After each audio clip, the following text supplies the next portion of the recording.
Bonsoir messieurs, dames, ou rebonsoir si vous débarquez d'une autre vidéo. Bonsoir Kievda. Bonsoir, merci de m'accueillir. Donc ce soir on va faire une sorte d'interview. Kievda est dans le milieu du cinéma et surtout maintenant dans le milieu du jeu vidéo. T'es un peu entre les deux. C'est ça, ouais. Plus dans les jeux vidéo maintenant. Ouais. Donc tu vas nous parler un petit peu de ton parcours, ton expérience, les œuvres sur lesquelles tu as travaillé, parce que tu as quand même travaillé pour Marvel. Il y a des studios qu'on n'a pas le droit de nommer, des projets qu'on n'aura pas le droit de nommer parce que c'est encore en cours de développement, donc là c'est top secret. Mais j'espère que c'est une vidéo qui va inspirer peut-être des gens à se lancer dans le métier qui est le tien. Rappelle-nous exactement ce que tu fais. Alors je suis concept artiste, je fais la direction artistique, je fais du matte painting et de l'environnement. Voilà, matte painting, environnement, je pense qu'il y a plein de gens parmi vous qui sont intéressés. Alors évidemment on parlera de l'intelligence artificielle, parce qu'il y a des gros risques, hein. Peut-être qu'à terme vous allez tous être remplacés. Je ne sais pas ce qui va se passer, mais c'est en plein développement et c'est vrai que l'IA commence à être très bluffante. On va en reparler je pense en fin de vidéo, parce qu'il y aura une partie donc, que je vais présenter, mais Ideo me remplacera à un moment donné pour parler technique. Donc Kievda a rejoint l'équipe depuis un ou 2 ans, un truc comme ça, je sais plus. Un peu moins d'1 an, ouais. 1 an. Et alors je me souviens que tu étais intervenu sur un chat, enfin sur un de nos lives dans le chat. Dragon Ball Z. Et j'avais vu un truc qui m'avait bluffé, c'était ton petit court-métrage en stop motion sur Terminator 2. C'est ça. En fait, Kievda avait reproduit l'introduction de Terminator 2 avec des maquettes, c'était incroyable. Est-ce que tu penses que je peux diffuser quelques extraits là sur YouTube? Ouais, bien sûr. Et donc en fait, j'étais dans une école d'effets spéciaux dans le sud de la France à partir de 2012. Et la première année, en fait, on apprenait un peu de tout. Donc c'était de la photo, de la sculpture, les débuts sur Photoshop. Vraiment un ensemble de métiers liés à l'art. Et on avait un projet avec notre prof de cinéma qui nous avait dit de choisir un film qu'on aimait et de reproduire une séquence uniquement en stop motion avec des Playmobil. Et donc on avait 1 mois pour le faire. Du coup en même temps on avait les cours. Donc quasiment tous les groupes, on s'est tous tués à le faire. On faisait des nuits blanches dessus, on se nourrissait uniquement de saucissons et de Red Bull. Donc très bon régime. Et après, on a dû réaliser les décors. On était 3. J'étais avec mon meilleur pote d'école et une camarade de classe. Et on réalisait les décors tout à la main. Et on a vu un peu de cours comment faire la stop motion en fait. Enfin, c'est pas compliqué, c'est prendre une photo, faire le mouvement d'un bras, faire une photo. Enfin, je pense que vous connaissez tous le principe de la stop motion. On a tous fait ça quand on était gamin, quasiment avec des Lego. Et le but, là, c'était la séquence d'intro de Terminator 2. Hyper bluffant, incroyable, c'est reproduit quasiment l'identique, donc là vous verrez des images pendant qu'on parle. C'est pas plus mal que je passe pas la bande son parce que je sais qu'il y a plein de problèmes avec le studio Canal. Une fois j'avais passé l'intro de Terminator, donc c'était fait striker, enfin bref. Du coup, parle-nous un petit peu de toi, d'où tu viens, qu'est-ce que tu fais maintenant précisément? Ouais, alors pour mon âge j'ai 33 ans, ça va faire un peu plus de 15 ans que je touche à Photoshop. Après ça fait pas 15 ans que je suis exactement dans le même métier là, mais ça fait à peu près 15 ans que j'apprends Photoshop. Donc maintenant je suis concept artist, matte painter, je suis auto-entrepreneur, j'en parlerai tout à l'heure dans mon parcours. Je vais commencer par dire les projets que j'ai travaillés. Ouais. Alors j'ai la liste sur moi parce que je connais pas tout par cœur. Il y a plein de trucs, mais on peut vous dire qu'il y a du Marvel. Donc quand je suis arrivé dans le milieu professionnel, en gros après j'ai parlé des studios que j'ai travaillé en Angleterre, à Montréal, et maintenant je suis en France. Donc j'ai travaillé sur Kingsman. Donc le premier Kingsman, le film? Non, c'est le 2, Golden Circle. Le 2, ok. Thor Ragnarok. Ok. Avengers Infinity War. Tout ça c'était pour du matte painting? Oui, et concept art. Et concept art aussi, ok, très bien. Et en fait, puis après j'ai expliqué les métiers, mais il faut dissocier environnement et matte painting. Matte painting c'est en gros de la 2D comme des montages photos. Et environnement ça va être plus de la 3D, on va déplacer la caméra dedans, c'est une technique un peu différente. D'accord. Mais il y avait un peu de tout dans mon travail. Avengers, donc ça c'était la partie 2 je crois, les Infinity War. Désolé si je me trompe. Non, c'était bien la partie 2. C'était la partie 2? Oui, c'était la... Attendez, je sais plus, mais moi je ne sais plus. C'est pas... Attends, c'est quoi le premier? Parce qu'il y a eu 2 parties d'Avengers.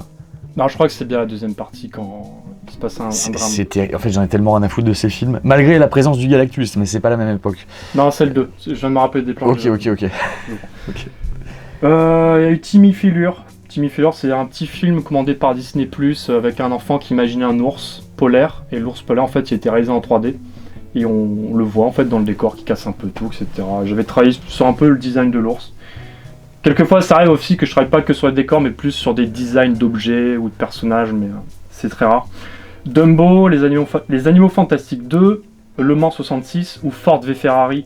Avec Christian Bale et Matt Damon. C'est ça. Ouais. Après, j'ai eu un changement où là, je me suis plus dirigé vers le jeu vidéo et j'expliquerai pourquoi après j'ai quitté le cinéma. Donc c'est plus des bandes annonces pour le côté marketing avant qu'un jeu se lance. Il y a eu Iron Harvest, Farming Simulator 2022, Space Marine 2, God of War Ragnarok, New World, les Diablo, Immortal et le Diablo 2 Remaster, Halo Infinite, et beaucoup de trailers pour les cartes Magic the Gathering. Tu fais aussi des trailers, t'as parlé de God of War ? Ouais. On peut en parler du coup, ok, très bien. Oui. Voilà, non, parce que je sais, tu m'as aussi parlé des projets qui arrivent, ça on peut pas en parler malheureusement. C'est dommage parce qu'il y a un projet qui intéresse beaucoup de monde, vous verrez. On en reparlera peut-être en temps et en heure. Bien, donc est-ce que tu préfères travailler dans le cinéma ou dans le jeu vidéo ? Maintenant dans le jeu vidéo, ouais. Est-ce que tu es plus libre ? Pourquoi le jeu vidéo ? Pourquoi le jeu vidéo ? En fait, les projets sont plus courts. Quand en fait j'ai commencé, je vais raconter mon parcours rapidement. Ouais. À la base, je voulais pas faire ce métier-là, j'étais un peu paumé, je voulais même commencer par être vendeur chez Micromania.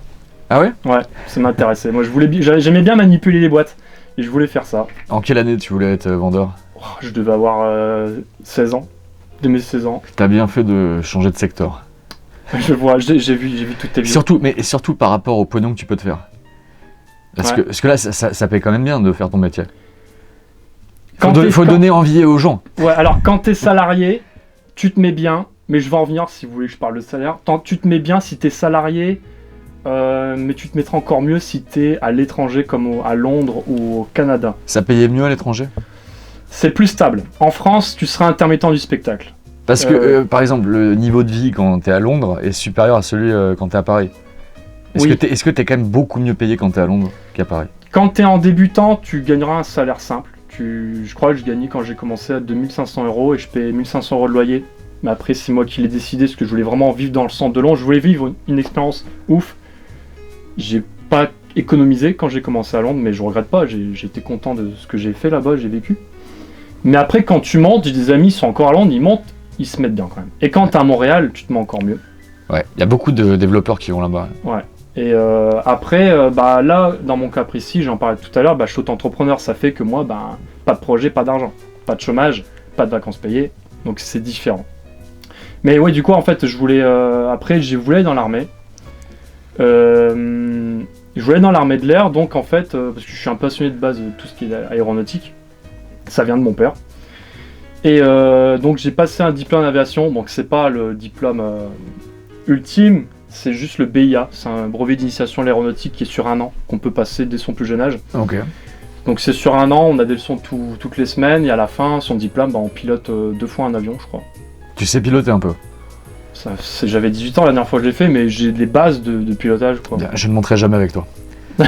Déjà que j'ai peur de l'avion, si tu me dis que t'as un petit brevet là, mec, ouais. Je ne monterai pas avec toi en avion. Bon, du coup, ça, t'es passé à autre chose finalement? Après, il s'est passé un truc, c'est genre, on a eu un déménagement, mon père était muté en Normandie, et j'ai perdu tous mes potes, j'ai tout perdu. Je vivais dans le nord de la France avant. Et mes parents ont vu que je me faisais chier, alors ils m'ont acheté un ordinateur. Ouais. J'en avais déjà avant, mais c'était un Windows 98, je faisais rien dessus à part faire tourner Alerte Rouge 2 ou Counter-Strike. Et ils ont vu que le PC c'était pas suffisant, donc j'ai eu Internet. Alors oui, j'ai eu Internet tard, comparé à maintenant. Quelle année? Je l'ai eu à 17 ans Internet chez moi. Et ça représente quelle année du coup? Waouh, alors j'ai 33 ans. T'es né en 89, t'avais 17 ans, donc 2006? Ouais, par là, ouais. T'as eu Internet très tard. Ouais, après bon, j'allais dans des cybercentres quand j'étais jeune pour jouer à Counter, donc j'avais juste Internet là, où je checkais de temps en temps le bon ancien site JVC. Mais du coup j'ai Internet et là c'est là où j'ai commencé, je sais plus comment, à découvrir des montages photos. Et là, j'ai commencé à être ultra addict. Je faisais des images dégueulasses. Peut-être qu'on pourra en passer dans la vidéo. C'est toutes des bannières à mettre son pseudo. Tu prends un élément, tu prends, je sais pas, un personnage. J'ai même fait des bannières Resident Evil 4. Attends, que je comprenne. Du coup, t'as même pas de formation de dessinateur à la base? Non. Ok. Non. Là, j'étais en fait, pendant que j'apprenais Photoshop, j'étais en troisième. Non, j'étais en seconde. Ok. Et après, je faisais une première STG parce qu'ils conseillaient ça pour l'armée en STG, etc. Bref. C'était une catastrophe, mes résultats. Et j'apprenais de mon côté à faire des bannières pour donner à des gens, pour qu'ils mettent des signatures dans les forums, des logos pour des équipes de jeu, etc. Vraiment des trucs basiques, ultra colorés. Maintenant, quand tu regardes ça, c'est dégueulasse. Et petit à petit, je m'intéressais de plus en plus. Et je me rendais compte que j'aimerais changer d'orientation. Mais j'étais pas sûr. Pour moi, même mes parents, on se disait c'est pas possible de gagner de l'argent en fait. À l'époque là, c'était pas possible de dire tu gagnes de l'argent là-dedans. Ouais. C'était pas assez connu. Et j'étais voir un conseiller d'orientation et il m'a dit si tu veux, il y a une école au Havre, à 1 heure de chez moi. C'est dans les dessins, l'artistique, le Photoshop. Et du coup, j'y suis allé. C'était pour faire 2 ans de CAP et 2 ans de bac pro. Mais ils m'ont fait sauter mes 2 ans de CAP parce qu'ils jugeaient que j'avais le niveau. En gros, j'avais juste des notions simples sur Photoshop. Et donc, j'ai fait un bac pro AMA-CG. C'est artisanat, métier d'art, option communication graphique. C'était pas fameux. Donc, c'était beaucoup de dessins où on fait un peu ce qu'on veut. Il y avait encore les matières, histoire, maths, géo. Il y a un peu de Photoshop, mais c'était pas dingue. Et beaucoup de... Apprendre à faire les notions de mise en page. Tu vois, les règles de... Les 3 cm de bord, les 2 cm, enfin les reliures à cheval, tous les trucs sur l'impression. J'aimais pas trop honnêtement. J'ai eu mon bac et après j'étais un peu perdu. Et là j'ai découvert à même moment le matte painting. En gros je faisais des photomontages, j'ai vu qu'on pouvait créer des décors et je m'amusais à faire ça chez moi et j'aimais bien. Pour ceux qui connaissent pas du tout, on peut expliquer rapidement le matte painting? Alors le matte painting en fait c'est une technique pour créer des environnements. Par exemple si vous voyez un film en fond vert et qu'il y a un décor derrière, c'est certainement un matte painting et c'est fait à partir de grossièrement de photomontage. On va prendre une photo de montagne, un ciel différent. Un truc qui va parler aux gens parce qu'ils regardent tous Last of Us, la série de merde là. Tu t'as regardé un petit peu? Ouais, en petit quand je travaillais. Je sais plus si c'est dans l'épisode 2 ou 3, moi je me suis arrêté au 3. Je crois que c'est dans le 2. Où t'as Joel et Ellie qui traversent la campagne et ils voient un avion qui s'est crashé. Oui. Ça typiquement c'est du matte painting. Et je pense que ça coûterait limite... Ouais, je pense que ça coûterait un peu trop cher de le faire en réel. C'est-à-dire prendre une vraie carcasse d'avion. Il est loin l'avion ? Ouais, il est loin. Alors dans ce cas-là, l'avion il est en base 3D et tous les débris, ça doit être de la 2D. En fait, ils rajoutent des photos par-dessus l'avion 3D. Ah, c'est même pas vraiment du matte painting du coup. En fait, maintenant, pour raconter l'histoire du matte painting, ça a commencé il y a très très longtemps, bien avant Star Wars. Ça consistait, comment expliquer ça? Puis on peut en mettre une image qui illustre ça. C'est, en gros, vous avez vous peignez votre décor et vous le mettez devant votre caméra. En gros, si tu fais une montagne, tu vas faire un cache et tu le mets devant ta caméra et il y aura l'acteur. Bien sûr, faut pas que l'acteur, sa tête passe au-dessus du décor parce que le décor sera au-dessus. Ouais, bien sûr. Sinon, sa tête sera coupée. Et ça se faisait uniquement au pinceau. Donc alors, il fallait shooter au moment où le soleil était comme le matte painting, où tu t'adaptais, où il fallait se dépêcher. Et après, il y a dans les Star Wars, c'est super connu, où il filmait une petite partie et tout le reste était au pinceau. Alors que maintenant, quand tu le regardes, t'as l'impression que c'est en 3D ou en 2D. Il faisait tout au pinceau. Il mettait des mois, 2-3 mois pour faire juste un plan. Ouais. Et maintenant, il y a une phase, c'était en 2D, donc c'était des photomontages. Ils prenaient des images sur internet où ils allaient shooter. Et tu découpais les montagnes, tu les assemblais, tu mettais de la brume pour faire la profondeur, tu changes le ciel, tu rajoutes une source de lumière, le soleil, en 2D. Et après, ça avait un peu ses limites en fait. On n'était pas très flexible si genre le réalisateur disait on change de lumière. Le problème c'est que tout est en 2D et on a mis des photos déjà avec une lumière déjà faite. Ouais. Et changer la direction d'une lumière sur une photo, c'est compliqué. Donc maintenant, ce qu'on fait, c'est qu'on fait quasiment tout en 3D. On va faire des montagnes en 3D. Et une fois que le réalisateur a validé la direction de lumière, là on s'arrête et on va mettre des photos 2D par-dessus pour apporter du réalisme. Ok. Après ça, c'est quand les entreprises ont beaucoup de budget. Dans les Disney et Marvel, on va tout faire en 3D et on va injecter de la 2D pour ajouter plus de réalisme dans l'image. Et quand par exemple dans le film avec Christian Bale et Matt Damon, là, j'ai oublié le nom, c'est Ford quoi? C'est Le Mans 66 et en anglais c'est Ford v Ferrari. Ouais, dans ce film, tu as refait l'usine telle qu'elle était dans les années 60 à peu près, de Ford. Est-ce que c'est considéré comme du matte painting? Oui. Ouais, ok. Donc là c'est pareil, même technique, j'ai fait une base 3D. J'avais repris à peu près les proportions de l'usine actuelle sur Google Maps, donc j'ai fait mes routes, j'ai posé des cubes et ensuite j'ai regardé des photos prises de vue aérienne de l'usine Ford dans les années 60 et j'ai adapté l'architecture sur mon matte painting. Ensuite je l'ai rendu en 3D, puis j'ai remis des éléments 2D, de la fumée en 2D en mettant de la déformation, etc. Et après bien sûr, par-dessus tout, il y a le métier du compositing. Donc le compositeur en fait c'est celui-là qui va assembler les plates, en gros ce qui a été shooté, avec le décor et la 3D. Lui il va faire en sorte que on y croit en fait. Par exemple, mon matte painting il va être bleu alors que le personnage il va être plus dans une teinte chaleureuse. Il va rendre les choses homogènes. Ok. Donc ça c'est l'étape finale, quasiment finale dans les effets spéciaux, c'est l'assemblement en fait. Il va tout assembler. Je pourrais illustrer là, il te reste des trucs du Mans 66 pour que je mette des... Ouais, après j'aurai d'autres exemples. Le Mans 66 c'est des plans qui n'ont pas très duré longtemps. Mais tu me donneras si tu veux les meilleurs exemples que tu as fait. Ouais. Parlons un peu du coup des œuvres là, sur lesquelles tu as travaillé. Celles sur lesquelles tu as préféré travailler. Les films qui t'ont le plus passionné ou les jeux. Attends, avant ça. Ouais, vas-y, dis-moi. Où est-ce que tu es le plus libre? Est-ce que tu t'es déjà senti vraiment 100% libre sur un projet ou est-ce que globalement, par exemple quand tu bosses pour Marvel, est-ce que t'es pas un peu trop cloisonné par les demandes? Alors, donc là on va parler en tant que ça arrête dans les grands studios. Ça dépend des projets. Sur Avengers Infinity War, j'ai refait je connais pas le nom, la base où... Ça me vient de m'en revenir, c'était Endgame le premier. Et donc le 2 c'est bien Infinity War, par exemple. Ouais, c'est ça, exactement. Je devais refaire une base, et en fait, il savait la direction artistique, il savait la lumière, il connaissait tout, la végétation, où elle se plaçait, etc. J'ai été libre juste parce qu'on voyait un angle qu'on n'a jamais vu auparavant dans les Marvel, de la base, le campus, où j'ai créé un jardin, un peu design, etc. Mais là, en fait, ils étaient très straightforward sur la direction artistique, ils savaient exactement ce qu'ils voulaient. Okay. Tandis que sur Ragnarok, donc Thor Ragnarok, c'est un Marvel, le réalisateur, il savait pas trop la direction de lumière, pas trop le design. Il y a le palais de Thor, qui est une sorte de forme pyramidale en or, et on voyait l'arrière de la ville. Mais sauf que dans les films, on l'a jamais trop vu. Donc moi, on m'a laissé un peu la créativité à faire ce que j'en voulais. Bien sûr, il faut que je respecte l'architecture, une certaine direction artistique, mais genre les placements, la végétation, certaines montagnes, etc. Alors j'ai pas vu ça, pareil, tu pourras me donner une image pour illustrer? Ouais.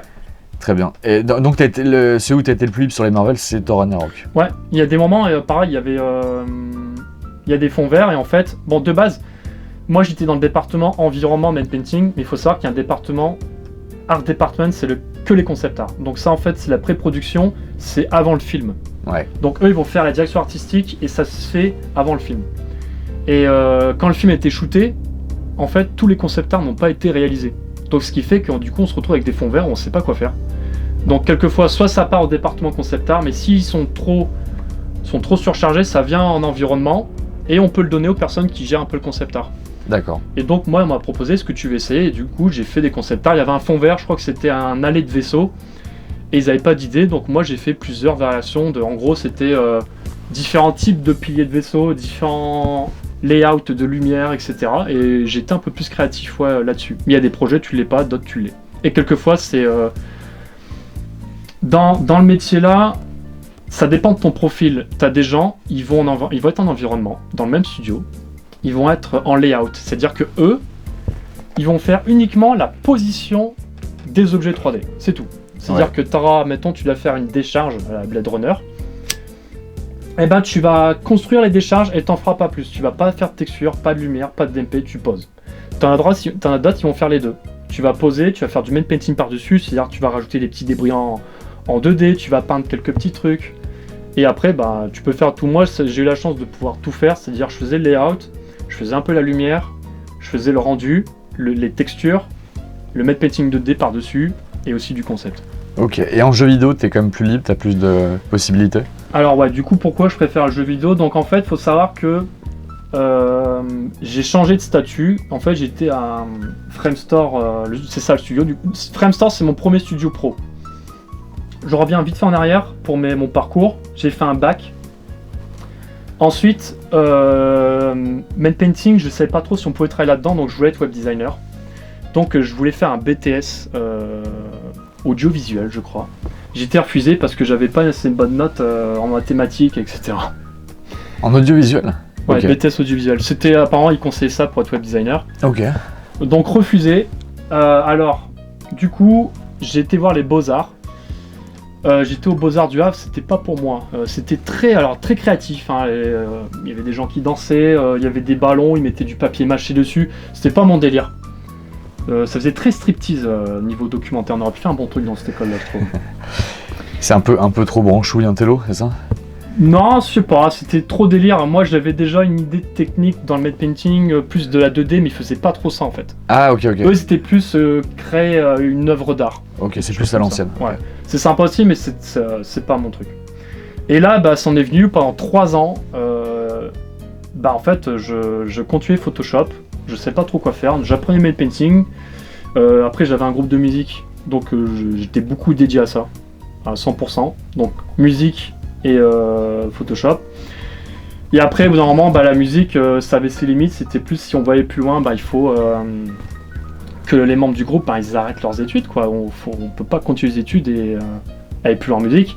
Moi, j'avais pas d'études, le chanteur non plus. Mais après, le reste du groupe continue leurs études. Et puis moi, au bout d'un moment, j'ai fait, les gars, désolé, moi, faut que j'avance. Donc, j'ai commencé à chercher une école. Mais je trouvais rien. Absolument rien. Je devais aller au Canada, il y avait une école qui s'appelle le Centre NAD, parce que c'était écrit matte painting. Moi je cherchais une école qui me forme vraiment là-dessus. C'était pas encore tellement développé du coup dans les années 2000. Pas trop, mais c'était très discret. Ça se faisait, mais c'était surtout pour l'enseignement, c'était discret. Alors que maintenant j'ai l'impression que ça a totalement changé. Et puis sur internet maintenant, je vais pas dire qu'il n'y a pas besoin d'école, mais sur internet il y a énormément de choses pour apprendre, des tutos de partout, enfin c'est incroyable. Moi à l'époque il n'y avait pas ça. Il y avait des photomontages, des choses comme ça. Quand je vois comment Flavien a appris les bases de l'Unreal Engine 5 en un an, c'est incroyable. Bravo à lui, carrément. Ah c'est aussi bravo à tous ceux, alors évidemment à lui, mais tous les tutos dispo sur internet. C'est vrai que limite maintenant tu peux plus te former tout seul en regardant des tutos qu'en allant en école, hein. Clairement. Enfin, presque autant quoi. J'ai un ami qui devait rentrer dans mon école et il a sauté cette étape-là. Je lui avais fait des petits retours de temps en temps sur son taf et il avait fait peut-être une formation d'1 mois quelque part pour un logiciel. Et maintenant, il avait bossé chez MPC, une entreprise comme Framestore, une grande entreprise d'effets spéciaux.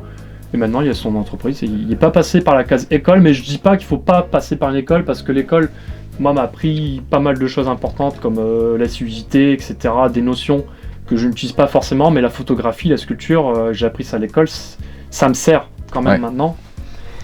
Et donc, j'ai abandonné quasiment de trouver une école et me former par moi-même.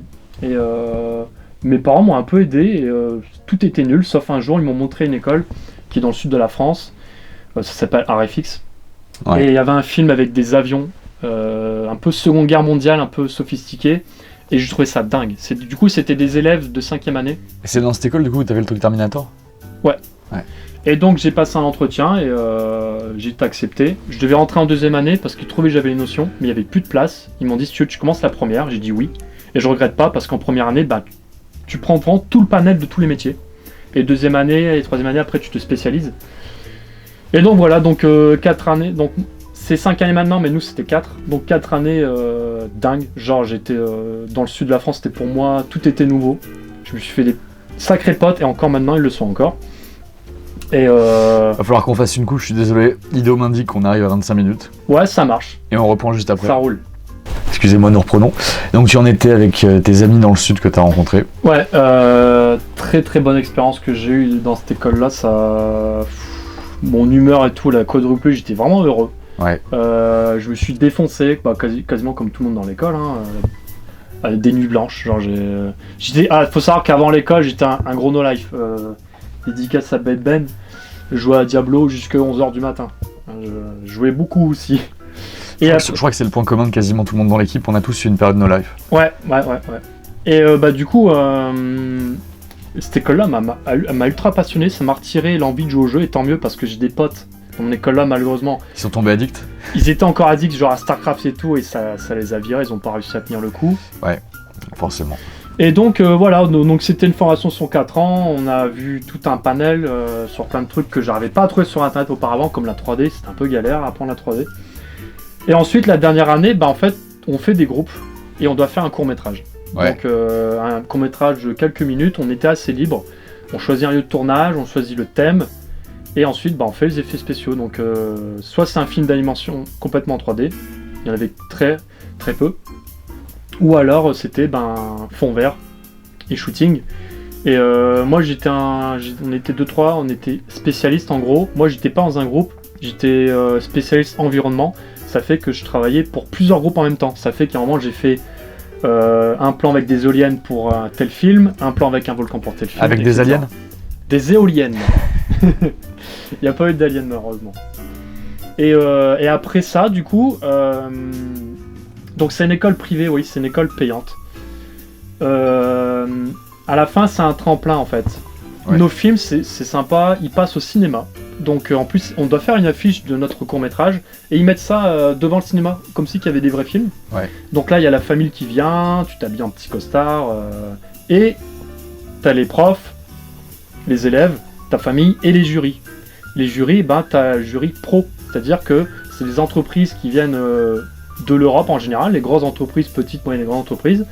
Ils vont voir tes films et ensuite ils vont voir les making-of, parce qu'en plus de montrer le film, tu montres le making-of.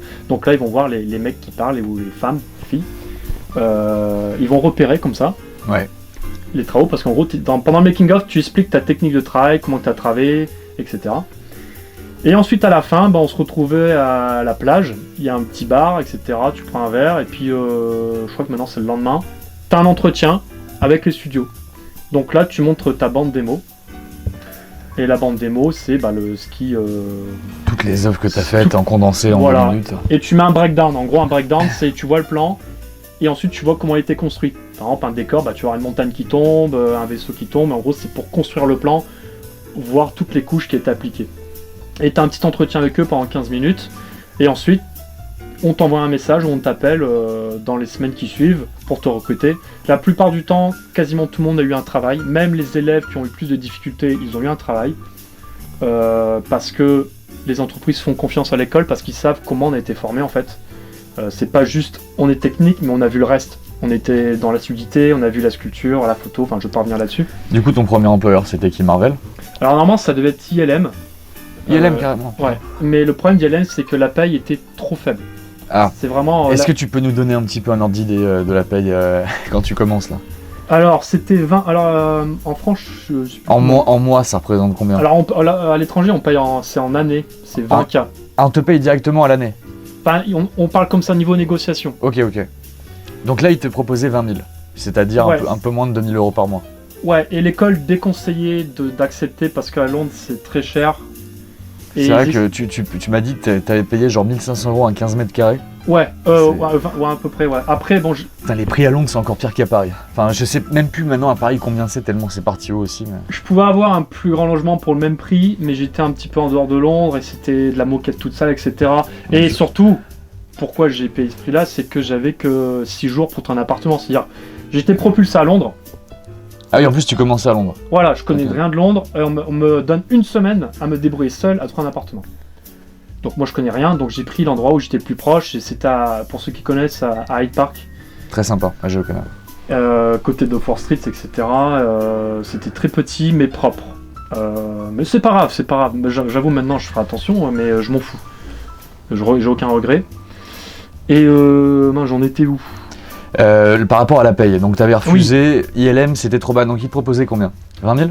Ouais, ils voulaient pas monter au-dessus, donc après j'ai une autre entreprise, j'avais d'autres entreprises aussi qui me proposaient, mais ils ne m'intéressaient pas. On m'avait proposé le Japon aussi. Ouais. En fait, pendant mes études, quelquefois, je travaillais un peu pour des clients étrangers, et il y avait un petit studio français qui s'installait à Kyoto. Ouais. Il m'avait proposé de venir, mais le problème c'est que si je commençais par ça, mon CV il aurait un peu mal commencé en fait, parce que l'école conseillait d'accepter plutôt les grosses entreprises dès le début, parce qu'au moins ce sera plus simple d'aller voir les plus grandes entreprises petit à petit que de commencer par un petit, parce que si je commence par un petit, si je vais voir une grande entreprise, ils vont dire mais tu viens d'où toi? Oui, bien sûr. Alors que là j'ai des grandes entreprises qui viennent à l'école, qui te proposent, donc c'était plus logique d'accepter ça. Et donc c'était Framestore. Framestore, c'est une compagnie 100% british. Maintenant, ils sont un peu partout. Il y en a un en Inde, il y en a un à Montréal. Alors, je suis désolé, parce que je suis pas spécialisé dans le secteur. Ils sont connus ou pas? Framestore, ouais. Très connus. Ils bossent pour quoi, par exemple? On a eu les effets spéciaux de quoi, de Framestore? Eh ben, quasi. En fait, il faut savoir qu'un Parce que film... ILM, ça parle à tout le monde. C'est Jurassic Park, c'est Terminator 2. Star Wars. Star Wars. Framestore, du coup, c'est quoi? Framestore, putain, la honte, je connais pas tous leurs films notables. Je sais. Un seul. Paddington. Ah oui, non, mais d'accord. Bah, je te donne leur film, c'est tout. Il faut savoir qu'un film, tous les effets spéciaux sont partagés en fait. ILM ne fait pas tout, quelquefois dans Star Wars, quelquefois c'est aussi une autre entreprise. Même Jurassic Park, c'était pas eux qui ont tout fait? Je sais pas, mais je sais que. Je te parle pas des animatroniques, je te parle juste des images de synthèse. Quelquefois, ils vont donner d'autres plans à d'autres entreprises parce qu'ils peuvent pas tout prendre en charge. Et là, l'ours de Paddington, du coup, c'est 100% eux. Alors là, le film, je crois que c'est tout eux qui ont fait tout eux-mêmes. Ok, mais c'est pour ça que ça me parle pas, je l'ai pas vu. Mais après. Mais bon, donc c'est Kingsman, etc. Ok, après, enfin, je veux dire, par rapport au prestige d'ILM, je suis étonné qu'il t'ait proposé moins que Framestore. Bah ouais. C'est étonnant, quoi. Après, je dis Comme pas. Quoi, c'est pas forcément l'entreprise la plus connue qui va mieux te rémunérer dans ce secteur. Je dis pas qu'ils payent mal. Quand tu montes en tant que junior, mid-senior, quand tu deviens senior, t'as une très bonne paye. Mais pour commencer, j'avoue, c'était pas terrible. Ouais. C'est surtout quand t'es muté, comme tu le dis, à Londres, tu vois, par rapport à ce que tu gagnes, par rapport à ce que tu payes en loyer et compagnie, le coût de la vie, hein, parce que moi, à Londres, j'ai halluciné du prix de la vie. Très très cher, pire qu'à Paris. Ouais. Et après Framestore, du coup, t'es resté... 28. De quoi? Ils m'ont proposé 28K. 28, ok. Ouais, ouais. C'était déjà plus raisonnable. En moyenne, les étudiants, ce qu'on avait en moyenne, c'était une fourchette entre 23 et 26. Ah oui, donc ils t'ont payé même plus que... J'avais un ami qui était 27 ou 28 aussi, donc on a eu de la chance. Parce que, en fait, quand j'étais... je vous disais, il y a eu un sorte d'entretien avec les entreprises, et à un moment, il y a eu une soirée entre profs, élèves et les pros. Il y avait le chef de Framestore en environnement. Je vous explique vite fait la hiérarchie dans le métier. Junior, mid, senior. Donc ça, c'est en fonction d'années d'expérience. Au-dessus, il y a le lead, celui-là qui va diriger... Tout le monde, quoi. Voilà. Au-dessus du lead, il y a le head. C'est le chef, en gros. Chef du département. C'est lui, et au-dessus, après, c'est le client? Au-dessus, c'est le superviseur. Superviseur. Ah, Donc, d'accord, t'as vraiment une hiérarchie de ouf. Ouais, superviseur, en gros, en fait, quand moi j'étais junior, je fais mon plan. Le lead, il me dirige pour me dire ouais c'est pas mal, je peux faire ça, ça, ça. Et ensuite, le lendemain, on appelle ça une dailies. En fait, on va dans un mini cinéma dans l'entreprise et les plans sont projetés un par un. Et le superviseur va dire ta montagne est trop grande, ça manque de lumière, améliore-ci, etc. Et du coup, j'ai les feedbacks. T'as une personne derrière qui va noter tout au clavier. Donc moi, vu que je galérais à mort en anglais au début, heureusement qu'il y avait une personne qui écrivait tout et je recevais tout par email. Ah, t'as appris l'anglais sur le tas en bossant, tu parlais pas avant? J'avais des notions, mais je suis nul, quoi. Genre. Maintenant, tu t'es amélioré. Ouais, je suis pas bilingue, mais j'ai un niveau d'anglais qui convient à mon métier. Mais si tu me parles de voiture et tout, j'ai aucun vocabulaire, quoi. Ok. Et donc, ouais, le superviseur, c'est lui qui va juger ça. Et au-dessus du superviseur, ce sera le client. Donc, le client du superviseur, ça va être, par exemple, pour un film Marvel, ce sera Marvel et le réalisateur. D'accord. Et donc, ouais, il m'avait proposé ce prix-là. Donc, faut savoir, le chef, en fait, il y avait eu apparemment un coup de cœur sur moi. Et la soirée à la plage, il est venu me parler toute la soirée. Il me voulait à 100% en fait. Ok. Et c'est pour ça que du coup, j'ai eu un peu plus que les autres parce qu'ils te veulent, quoi. Et après, un an plus tard, ils m'ont fait passer mid. Alors normalement, il faut attendre un peu plus. Mais ils voulaient me faire passer mid parce qu'ils estimaient qu'ils me donnaient beaucoup de tâches. Et donc, augmentation de salaire. Ouais. Et après, je voulais partir. Donc, il m'avait proposé de m'augmenter encore, mais je voulais partir en fait. Alors, j'ai adoré. Je suis pas parti de Londres parce que j'aimais pas. Parce que je suis jeune et j'ai envie de profiter d'aller ailleurs en fait, tout simplement. T'as bien raison, bien sûr. Donc, au bout de 2 ans, je voulais aller j'y suis allé à Montréal. Donc, il faut savoir que des entreprises comme ça, il y en a partout dans le monde. Tout à l'heure, tu parlais des entreprises connues. Donc, il y a ILM, il y a Framestore, il y a Double Négative, très connu pour les films de Nolan. Ok. Interstellar, etc. Dunkirk, CE. Il y a Weta. Ah oui, bien sûr, ça me parle. Seigneur des Anneaux, etc. Après, il y a quoi d'autre? Après, il y a Sony, il y en a plein. Hein. Vous tapez liste VFX. Quand t'as bossé pour Marvel, du coup, c'était quelle entreprise? C'était Framestore. Encore Framestore, d'accord. Ouais. Ok. Ah voilà, tu vois, ça me parle plus que Paddington. Ouais. Ok. Bah, après, Framestore, quelquefois, ils ont travaillé sur Matrix, le dernier. Mais pas tout, ils ont fait des parties. En fait, ils travaillent un peu sur toutes les grosses licences. D'accord, ok. Et donc, je suis parti à Montréal, je voulais rentrer dans un studio, j'ai oublié le nom, parce qu'ils ont été rachetés par Method Studio. Et en fait, Framestore m'a un peu forcé à me dire, mais continue à être chez Framestore, mais à Montréal. Donc en fait, j'ai craqué, c'était plus simple pour les papiers, etc. Donc j'ai été là-bas.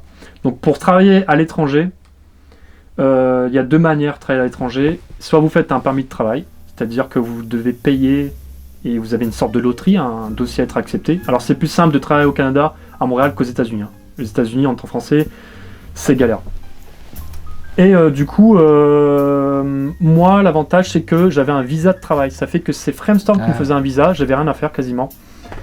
Par contre, si je quittais Framestore, j'ai plus de visa. Donc, il faudrait que je retrouve une autre entreprise pour que je puisse rester au Canada. Sinon, je dois partir. J'ai entendu parler de ce truc, quel enfer. Et donc, j'y suis allé. Et là, après, il y a eu une petite déception quand même, ce qui fait que je suis rentré en France.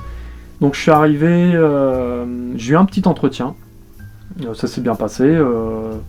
Je suis arrivé là-bas et moi, en fait, quand on est en entreprise, tous les 6 mois, toutes les années, vous avez une évaluation.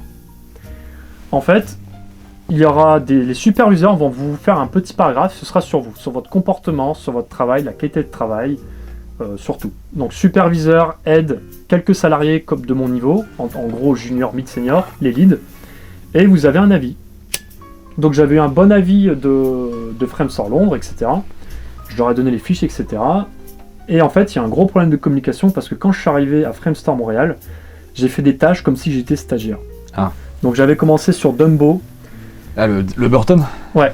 En gros, je m'occupais de mettre en place une ville américaine. Donc ville américaine, c'est tout est perpendiculaire. Donc je faisais juste des perpendiculaires de ville. Ouais. C'était ennuyant. De qui inintéressant, quoi. Ensuite, il fallait que j'optimise les scènes. En gros, on a le cirque. En gros, il y a toutes les attractions. Et tout ce qu'on voit pas autour, il faut le cacher. Pour que lors du calcul 3D, ça calcule pas dans le vide. Ça, du coup, c'était vraiment nul de ce que je pouvais faire par rapport à Artistiquement, c'était zéro. Ouais, par rapport à Londres, ils me donnaient des trucs de dingue. Et là, j'avais ça. Et il faut savoir un truc, Londres, ils sont vus un peu comme les papas des VFX. En fait, c'est là-bas où si un projet est partagé entre Montréal et Londres, c'est Londres qui aura les plus gros trucs, où les superviseurs, je dis pas que les superviseurs à Montréal sont bons, tout le monde est super bon partout, mais c'est connu qu'il y a une sorte de légende que à Londres t'es mieux payé, malgré que c'est plus cher, et que les meilleurs sont là-bas. Et du coup, en fait, je viens dans un studio à Framestore et j'ai moins de choses moins importantes à faire. J'aurais compris le contraire, que je viens de Montréal et je vais à Londres, et pour eux, Montréal, il y a moins de niveau, mais là, du coup, j'étais me plaindre. Et ils m'ont dit, ouais, mais il faut que tu fasses tes preuves. Ouais. Donc là, j'ai halluciné, donc je les ai fait, et en fait, je luttais pour qu'on donne plus de trucs. Et il y a eu un gros problème avec le head, en fait, une grosse mauvaise communication. L'ambiance était pas terrible, j'ai senti de la concurrence, alors qu'à Londres, on était tous potes, peu importe d'où tu venais. Il faut savoir que dans ce métier-là, toutes les religions, les pays, on vient de plein d'endroits différents. Ils sont beaucoup plus tolérants. Ouais, d'ailleurs. c'est trop cool. Et même... moi, en tant que Français qui parle super mal, incroyable la patience qu'ils ont eu avec moi. Ils étaient autour de moi, ils voyaient que je galérais, ils te laissent le temps pour parler. Alors qu'en France, quand t'es étranger, il faut avouer que les Français sont moins impatients. Ils vont dire quoi, qu'est-ce que tu dis là, on comprend rien. Enfin... c'est vrai que quand je tombe sur un Canadien qui sait pas parler français, ça m'énerve, je fous des pertes dans la gueule. Mais non, super sympa. Et non, je suis plus dans les... Bon bref, du coup, t'es parti de Montréal. Ouais, ça. Et du coup, en fait, ça m'a saoulé. Sachant que, faut savoir que dans les gros projets de ce genre, quelquefois, ça arrive que tu ne fais rien. Mais t'es payé quand même. Que tu ne fasses rien. Ouais, pardon. Tu vois, t'es resté trop longtemps là-bas, tu peux pas. Ouais, j'ai pas de patience, moi. Et du coup, quelquefois, il y avait un peu de l'ennui. T'attends une semaine, rien du tout qui vient pour ton travail, etc. Donc là, j'étais en train de me dire, waouh, punaise, mais je pourrais tellement mieux si je faisais la même chose, mais depuis chez moi. Donc j'ai pris une décision, c'est de partir des studios et de rentrer en France pour faire une pause. Et je me dis, je vais me lancer en tant qu'auto-entrepreneur. Alors j'avais déjà le statut parce que j'avais fait quelques tafs pour des petits trucs. Et j'ai repris le statut. Donc je suis revenu en France, j'ai acheté la PS4 parce qu'il faut savoir que depuis 2012, j'ai rien eu en PS4, j'ai rien suivi. Tous les jeux, les licences, j'ai rien eu. Donc j'ai eu ça à Noël par mes parents, je me suis acheté une pile de jeux en un mois et j'ai tout rattrapé en quelques mois. Et après j'ai eu mon premier taf, c'était sur Le Mans 66 en entreprise, mais avec mon statut entrepreneur. Ah, génial. C'était un ami, mon meilleur pote quand j'étais dans l'école d'RFX qui m'a dit... Alors, j'ai pas trop aimé le film, j'ai préféré Rush de Ron Howard. Oui. Mais je trouve qu'artistiquement, c'est beaucoup plus intéressant de recréer un truc des années 60 comme l'usine de Ford. Dumbo, c'est chiant quoi. Ah, mais je me suis vachement très amusé. Ouais. Et en fait, ce qui m'a fait plaisir... Alors, les plans sont pas incroyables, ça reste une usine, c'est tout simple. Mais, faut savoir, avant, je faisais que des trucs fantastiques. Ah, puis là, j'imagine le travail de recherche, de comparaison, c'est ça qui est génial. C'est cool de travailler sur des choses qui existaient. Quelquefois, je dis pas, j'aime bien faire des trucs fantastiques, c'est cool, on s'éclate niveau créativité. Mais créer un truc d'époque, c'est super intéressant. Et c'est aussi plus compliqué, aussi. Il y a une fois où j'ai connu un mec, on avait fait ça, c'était pour une vidéo qui est sur la chaîne qui s'appelle Les boutiques de jeux vidéo disparues. Et c'était, je crois, un mec qui est au Canada qui s'appelait Xavier Van Den Nouland, qui est très doué, qui a recréé, il a fait un travail de recherche, il a recréé des façades des devantures de magasins de jeux vidéo. Trop bien. De l'époque des années 90 qui ont disparu depuis. Donc j'imagine là t'as fait un peu la même chose sur Ford. C'est ça, ouais. Gros travail de recherche, non, c'était intéressant. Le client c'était la Fox. Et après ça s'est terminé et après j'ai pas continué avec eux parce que il faut savoir que quand j'étais auto-entrepreneur, j'ai revu à mort à baisse mon salaire en fait pour essayer d'avoir des clients parce que je pouvais pas travailler à distance pour Framestore. Ça se faisait pas parce qu'il y a des droits sur les plates. Les images de Disney, c'est interdit. Alors maintenant, je sais que ça se fait le travail à distance pour les grosses entreprises parce qu'il y a eu le Covid et toutes les grosses entreprises, il faut savoir qu'ils se sont adaptés et tu peux contrôler maintenant une machine à distance. Ouais. Mais avant, il n'y avait pas ça, donc c'était interdit. C'est pour ça, j'ai pas pu continuer à travailler pour eux. Donc maintenant, j'ai dû revoir d'autres clients. Ok. Donc maintenant, tu es auto-entrepreneur et il y a des entreprises qui te contactent voilà. Et qui voient ton CV. Celle qui était déjà possible, c'était dans les jeux vidéo parce qu'il y a moins... C'est moins sévère en termes de droit pour t'envoyer des images en 3D par rapport aux jeux vidéo en fait. Ah, on réutilise certaines choses préexistantes. Pour mon métier, non. Donc c'est peut-être pour ça, mais moi en fait je recrée tout de A à 0 en fait. Moi il m'envoie rien spécialement, juste quelques références. D'accord.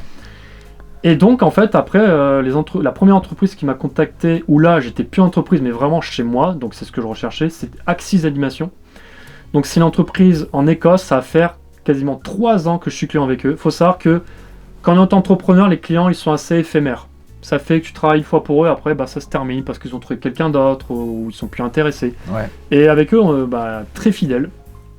Et donc j'ai commencé avec eux sur un premier trailer, c'était pour New World, pour un MMORPG Amazon, alors qui a malheureusement pas très bien marché. Ok, c'est vrai que j'en ai pas entendu parler, mais après je suis pas très branché MMORPG.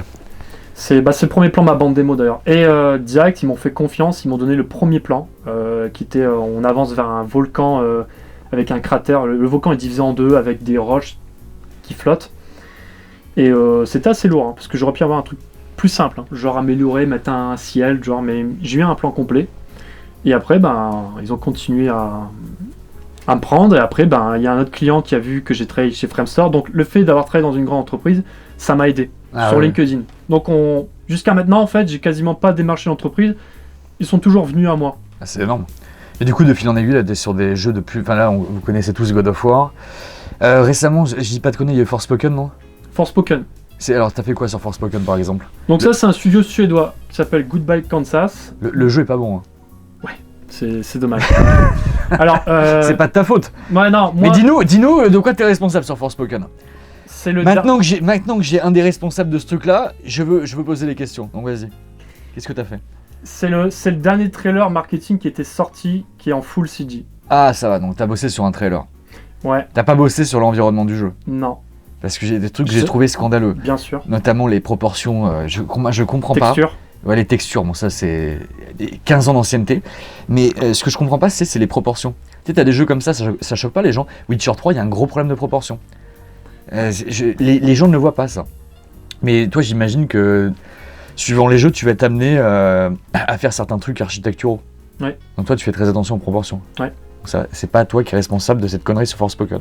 Après ouais, moi j'ai en termes d'optimisation j'étais mieux placé qu'eux parce que ça doit tourner en temps réel. Moi non. Ouais. C'est précalculé. Donc ouais, c'était sur le trailer, le dernier qui est sorti. On voit qu'elle commence à New York, elle court, et elle se retrouve téléportée dans le désert. Donc moi, je suis occupé de l'environnement dans le désert.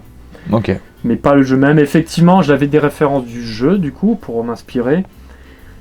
Et ouais, il y a des trucs qui m'avaient un peu marqué. Mais après, je vais pas mettre ça sur la faute des développeurs. Je pense que c'est terme manque d'optimisation du moteur, manque de temps. Parce qu'en fait, les développeurs sont très bons. Tout le monde est très bon. Je pense que c'est ce qu'il y a au-dessus, qu'il y a des petites difficultés ou manque de budget. C'est ce que je dis souvent, de toute façon je le dis déjà sur les films, ça fait très longtemps que je dis les Marvel, le seul truc que je chauffe c'est la technique. En fait je dis il y a des génies, plein de fois j'ai dit il y a des génies à la technique, qui te font tous les effets spéciaux qui sont magnifiques, qui sont incroyables au top de ce qui se fait actuellement. Le problème en fait c'est la vision artistique du projet. Et tout est ultra uniformisé, du coup je pense que même en tant que je sais pas comment on dit, matte painter, enfin en tout cas dans ton domaine, t'es totalement cloisonné. T'as un mec qui a une direction artistique, mais en fait c'est la même depuis 10 ans sur tous les films Marvel, à part tu m'as dit Thor Ragnarok. Ouais, il y a quelques films qui peuvent se démarquer. Je les ai pas tous vus, mais moi quand je vois la plupart des films Marvel, c'est tout le temps la même chose, ultra uniformisée. Et dans le jeu vidéo c'est pareil. Souvent je dis putain c'est dommage parce qu'il y a plein de gens à la technique qui sont super bons, mais c'est la direction artistique, le scénario, les chefs de projet en fait qui font n'importe quoi. Et bon je vais pas dire le titre, mais parce que là on vous cite Forspoken, God of War, il y en a peut-être d'autres que tu veux citer, mais t'es sur un truc encore plus dingue. On n'a pas le droit d'en parler, mais en tout cas ça arrive. Et j'espère qu'on pourra vous reparler en temps et en heure. Bien Kevda, je pense que je vais laisser Ideo prendre ma place parce que là on va rentrer plus dans la technique je pense. Ouais, très bien. Et bon lui s'y connaît plus que moi en coding etc. Il va te poser des questions et peut-être je reviendrai à la fin avec toi. Très bien, ça marche, merci. Bonsoir Kevda. Bonsoir Ideo. Ça me fait plaisir, c'était très passionnant d'écouter ce petit parcours. Hein. Merci beaucoup. Ça nous a tous inspirés. Alors moi je vais plutôt aborder la partie un peu plus technique.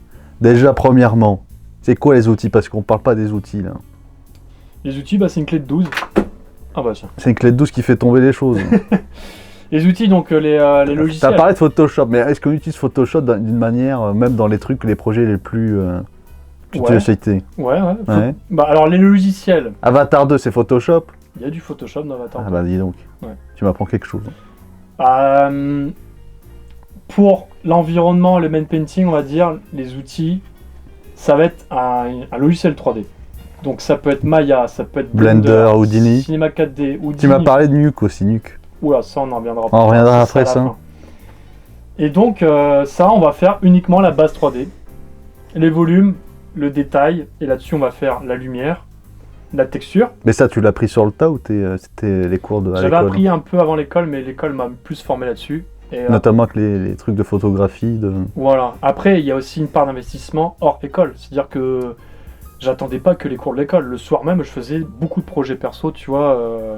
Bien sûr. Et j'encourage tout le monde, ceux qui font des études de la danse, c'est à bosser le soir. Enfin, faut pas se tuer. Moi, j'avoue, j'ai un peu abusé. Hein. Ça m'a fatigué les yeux comme pas possible, mais faut apprendre aussi de son côté, je trouve. Et en plus, la technologie avance très très vite. Eh oui. Faut toujours, c'est des nouveaux outils qui se mettent à jour, qui par moment changent de layout et c'est plus les mêmes termes, plus les mêmes trucs, ça fait plus les mêmes choses. Je fais une parenthèse sur ça, genre quand j'avais découvert... Il y a une époque, on découvre tous des artistes. Quand j'avais... en 2011, j'avais découvert des artistes. Donc j'avais leur nom. Les Daft Punk par exemple. T'as découvert les Daft Punk en 2012. C'est ça. Ouais. Daft Punk de VFX. Et j'avais vu leurs images. J'étais vraiment sur le cul en fait. Et en fait, maintenant quand je regarde, c'est pas terrible. Parce qu'en fait, c'est des gens, ils avaient déjà genre 40 ans je crois. Et je crois que malheureusement, ils se sont pas mis à jour sur le logiciel. Ce qui fait que leur image, en fait maintenant, elle est un peu dégraissée, elle est un peu moins bien. Et ça, c'est un danger, c'est si tu te mets pas à jour tout le temps sur l'évolution des logiciels, tu vas te faire concurrencer et t'es terminé. Et j'avoue que ça, c'est crevant. Par exemple, là, je suis sur Maya, mais j'aimerais passer à d'autres logiciels. Notamment Unreal 5, tu m'avais dit. Ouais, ou Blender, etc. Enfin, parce que je trouve Blender, il est plus flexible pour mon profil que Maya. Qu'est-ce que tu reproches à Maya? Ah, mais mon Maya, il plante trop. Il plante beaucoup trop. En fait, ça a du mal à supporter quand il y a trop de polygones. C'est ce que j'allais dire pour maintenant, puisque tu fais des trucs en 8K. C'est quoi le Forspoken par exemple? Le trailer était pas en 4K? Ah, la version. Il y avait une projection, il y avait une image, j'ai dû la rendre en 12K. Ouais. C'est ça. Mais c'est pas en termes de rendu, c'est plus le viewport quand je me balade dans l'espace 3D. Oui, c'est le droit à calculer. Le viewport, c'est l'éditeur où tu places tes objets. C'est ça, tandis qu'Unreal Engine, il supporte mieux. Il supporte mieux, ouais. Mais après, même en termes de workflow, donc workflow, c'est sa façon de travailler, j'aimerais partir, mais enfin, faut se mettre à jour, quoi. Et donc, il y a le logiciel 3D. Pour les textures, il y a des logiciels pour les textures, donc il y a... Les URI d'ailleurs, là. Tu m'avais parlé des URI, tu sais, les images, des textures hyper réalistes, hyper détaillées. URI, c'est quoi? Non, URI. URI, je connais pas. Si, c'est les images... HDRI. HDRI peut-être. HDRI. Ouais, ça c'est en gros, c'est quand tu as un projet, c'est une image sphérique. C'est ça. En gros, tu déplaces la caméra, tu verras ton ciel. Notamment Arcane, tu avais bossé sur un trailer d'Arcane, ou je sais pas. J'ai pas fait sur un trailer d'Arcane. Pas Arcane, mais la ville qui ressemblait, tu sais, en cyberpunk. Ah là. Oui. Alors ça, c'était pour le groupe de musique de League of Legends. Voilà, plutôt, excuse-moi. KDA, j'avais fait une HDRI. Ouais, et il y a des logiciels, par exemple, si on fait un tank, l'époque avant, on imagine un cube, il fallait faire un patron. Tu sais, un patron comme si tu veux faire un cube en papier, tu vas faire un patron, tu vois, et après, pour le texturer sur Photoshop, il faut l'étirer le patron, il faut qu'il soit tout plat. Et à l'époque, il fallait faire la texture comme ça, il fallait que notre modèle 3D, il soit éclaté, et tu peins par-dessus, tu le renvoies sur le logiciel 3D, et ensuite tu vois le résultat. Et après l'évolution, c'est un logiciel où tu peins directement ta texture dessus, et maintenant on en est où c'est procédural, ça veut dire que c'est du drag and drop, tu veux une texture avec les bords qui sont écaillés, tu le prends, tu le déplaces, c'est fait. C'est nodal ou pas? C'est nodal si tu veux le modifier, ça dépend du logiciel. Il faut rajouter des textures, pas des textures mais des effets d'éclaboussure, de salissure. Tu peux même, ça peut être des coups de pinceau. C'est des trucs qui se rajoutent par la suite, des calques. Ouais, c'est avec des couches. Des couches. Donc même tous les logiciels évoluent. En fait, ça s'est un peu uniformisé même dans le truc jeu vidéo, parce que jeu vidéo avant c'était un peu... Il y avait la gestion des pixels. C'était différent pour texturer les choses, notamment... Comment ça se faisait par exemple sur PlayStation 1, les polygones, comment tu texturais ça? C'était comme je t'ai dit, je pense. C'était vraiment un patron éclaté. Patron éclaté, ouais. Et tu mettais... après, t'étais limité à 30 polygones, donc ta texture n'était pas dingue, mais... C'est sûr. Bon, j'exagère un peu. Mais donc, il y a un logiciel pour tout. Donc, j'ai dit Maya, ça peut être Blender. Il y a des logiciels d'environnement pour faire des montagnes. War Creator, War Machine, Gaia, il y en a. Mais c'est procédural et c'est un peu mathématique, quoi. C'est pas vraiment, tu dis, c'est pas comme dans Unreal où tu as un brush et tu dessines les montagnes. Là, tu fais des espèces de... C'est un truc procédural où tu rentres des espèces de paramètres et il te crée une montagne, même si tu peux, bien sûr, personnaliser. C'est ça, en gros, grossièrement, on commence avec un plan, un volcan tout simple. Ouais. Tu vas régler, ça va faire des déformations. C'est ça. Tu vas rajouter de l'érosion. Tu vas rajouter un effet genre fleuve, après les textures. Pour donner un côté réaliste, justement, naturel. C'est par couche. Et c'est utilisé dans les open world, ça, aujourd'hui? Alors... C'est comme ça qu'ils sont façonnés, les open world génériques, où on n'en peut plus. Est-ce que c'est comme ça, Kevda? Je sais pas. Donne les réponses. Pour ma partie, genre, quand c'est précalculé, bien sûr. C'est comme ça, mais après c'est une réalité. Est-ce que c'est en temps réel? Oui, bien sûr. Tu peux importer des heatmaps, tu peux générer des heatmaps, c'est-à-dire la gestion des hauteurs et importer sur Unreal. Oui. Mais est-ce que, je pense qu'après, on va reparler peut-être pas sur le dernier projet, mais il y a une phase de downgrade où ils adaptent justement pour l'optimisation, pour que ça tourne en temps réel. L'avantage en trailer CG, c'est qu'on peut mettre autant de polygones qu'on veut parce qu'on le précalcule. C'est ça. Là, dans les jeux, c'est en temps réel, il faut pouvoir se déplacer dedans. Après, je sais que les trailers en full CG ont toujours été un peu critiqués. Ouais, on veut du gameplay, mais je trouve que les trailers CG... Vas-y, défends-les, parce que les Games Awards n'en peuvent plus. Ça donne une leçon pour dire, les développeurs, essayez d'avoir ce résultat-là. En temps réel. On a toujours halluciné les premiers trailers, World of Warcraft, etc., Starcraft. Et petit à petit, franchement, les jeux se rapprochent. Et tant mieux, tu vois. Avatar 2, quand même, il a mis un écart. Il a mis une claque, là, on s'est dit, ça va être encore un peu long, le chemin, pour arriver à ce rendu. Ouais. Mais oui, je suis d'accord. Mais ça donne un peu des leçons. C'est vrai que moi aussi, quelquefois, je préfère avoir du gameplay, mais bon, c'est joli les trailers, et puis ça me donne du travail. Tu travailles dessus. Exactement. Ça me donne du travail, quoi. Mais donc, le logiciel, il y a World Creator, enfin, un environnement. Et après, pareil pour les autres métiers. Donc... Et la lumière, tu l'as travaillé sur quoi? Ça, c'est dans le logiciel comme Maya directement. T'as des outils de... Il n'y a pas un logiciel de lumière qui existe. C'est ça, ok. Après, pour parler vite fait des métiers, en fait, tout est par département, surtout à l'étranger. Par exemple, je prends Framestore, il y aura un département caractère artiste, donc il va modéliser le personnage. Il y aura un département Rigueur, donc lui il va faire le squelette pour qu'il puisse, la personne peut animer le personnage. C'est ça. FX, donc FX c'est celui-là qui va faire la fumée, les particules d'eau. 2012, c'est un film à FX. Ah, bien sûr. Une craquelure incroyable et ça coûte très très cher. C'est vrai. Ouais. Ah, calculer, oui. Il faut beaucoup d'ordinateurs pour calculer ça, c'est très très lourd les FX à calculer. C'est le plus lourd. Ouais, c'est le plus lourd. Et à optimiser dans les jeux vidéo. C'est ça qui est dans les jeux vidéo, c'est ça. D'où Forspoken, vu que c'est un jeu à FX aussi. Ah, les FX du personnage, je les trouve bien. Oui, les magies, tout ça, c'est très bien. fait.